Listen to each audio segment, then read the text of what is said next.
بسم اللہ مسجدوں کی تعمیر وہی لوگ کرتے ہیں یا انہی لوگوں کو اللہ تعالیٰ مسجدوں کی تعمیر کرنے کی توفیق عطا فرماتا ہے جن کی ذات کو اور جن کے مال کو اللہ تبارک و تعالیٰ چن لیا کرتا ہے۔ اللہ جن کے مال کو اور جن کی ذات کو منتخب کر لیتا ہے، جن کا سلیکشن کر لیتا ہے، جن کو چن لیا جاتا ہے، بس انہی کو توفیق ہوتی ہے۔ آپ کیا سمجھتے ہیں؟ کیا دنیا کے اندر لوگوں کی کمی ہے؟ دنیا میں ایسے مسلمان پڑے ہوئے ہیں کہ اگر ان کی دولت کو کبھی آگ لگ جائے، اللہ نہ کرے کے ساتھ اللہ نہ کرے ان کی دولت کو آگ لگ جائے تو مہینوں جلتی رہے، اتنی دولت اللہ نے لوگوں کو عطا کی ہے، لیکن جب ان کے سامنے یہ ذکر ہوتا ہے کہ اللہ کی راہ میں خرچ کرو تو ان لوگوں کو ایسا لگتا ہے جیسے سنائی ہی نہیں دیا۔ لیکن اللہ کے ایسے بندے جن کو میرا اللہ چن لیتا ہے، کوئی مانگے یا نہ مانگے، جب ان کو پتہ چلتا ہے کہیں پر مدرسہ چل رہا ہے، کہیں پر مسجد کی تعمیر ہو رہی ہے، کہیں پر نیک کام ہو رہا ہے، تو پھر وہ لوگ مطالبے کا انتظار نہیں کرتے، مانگنے کا انتظار نہیں کرتے، بلکہ یہ سوچ کر کہ میرے اللہ کا گھر تعمیر ہو رہا ہے، میرے نبی کا گھر تعمیر ہو رہا ہے، مسجد اللہ کا گھر ہے،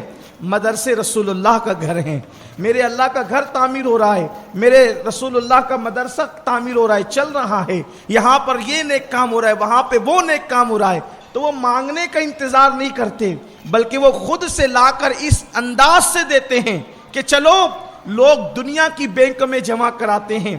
تاکہ گرے وقت میں ہمیں کام آئے، ہم اللہ کی بینک میں جمع کرا دیں، اس لیے کہ دنیا کی بینک میں جمع کرائیں تو پیسہ مصیبت میں یاد آتا ہے تو انسان سر کھجا کر سوچتا ہے کہ میں نے تو بہت دنوں پہلے جمع کرا رکھا ہے، اب کچھ نہیں ہے، سارا خالی ہو گیا ہے، تو بینک سے نکالیں اپنے حق سے اور پھر جتنا چاہیں جہاں چاہیں خرچ کریں۔ بلا تمثیل یہ جو لوگ اللہ کی راہ میں خرچ کرتے ہیں یہ اللہ کی بینک میں جمع کراتے ہیں، جب بدن پر کفن بھی نہیں ہوگا اس وقت میرا اللہ فرمائے گا کہاں ہیں وہ لوگ جنہوں نے میری راہ میں خرچ کیا تھا، انہوں نے گویا کہ مجھے قرض حسنہ دیا تھا، انہوں نے اپنی طاقت کے مطابق دیا تھا، آج میں ان کو اپنی شان کے مطابق عطا کروں گا۔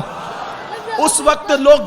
جو نہیں دینے والے ہیں وہ تو دانتوں تلے انگلیاں چبائیں گے غصے میں کہ کاش ہم نے کیوں نہ خرچ کیا، کیوں نہ دیا، ہم لوگ دیتے تو کتنا اچھا ہوتا، لیکن دینے والے بھی کچھ افسردہ ہوں گے، اتنا کم کیوں دیا تھا، اور زیادہ دے دیتے تو یہاں بھی اور زیادہ ملتا، لیکن وہ یہ دنیا ختم ہو چکی ہوگی، اس دنیا میں پچھتانے سے کوئی کام نہیں چلے گا۔ میرے آقا صلی اللہ علیہ وسلم کے دیوانوں، مسجد بنانے والوں کا انعام کیا ہے یہ تو اللہ ہی جانے۔ صرف جو مسجد میں روشنی کر دے، صرف روشنی کر دے، اس دور میں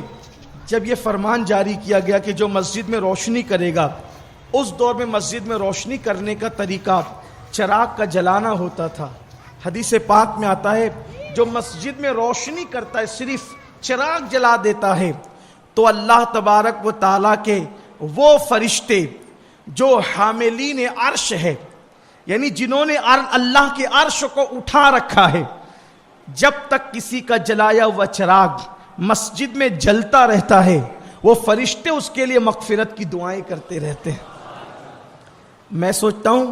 کہ اللہ تعالیٰ کا کتنا احسان ہوا کہ اس نے ہمیں ایسے دور میں پیدا کیا کہ لوگ چراغ جلائیں تو ان کا چراغ بجھ سکتا تھا، لیکن اللہ تعالیٰ نے تو ہمیں لائٹ کے دور میں پیدا کیا، اس کی تو کوئی مدت ہی نہیں ہے۔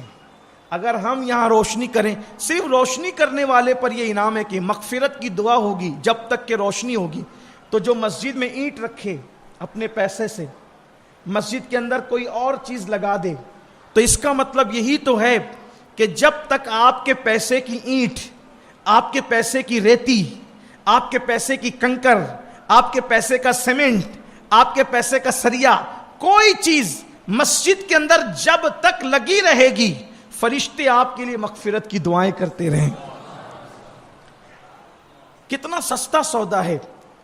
اللہ تعالیٰ نے دنیا میں موقع دیا ہے، ہمیں کرنا چاہیے۔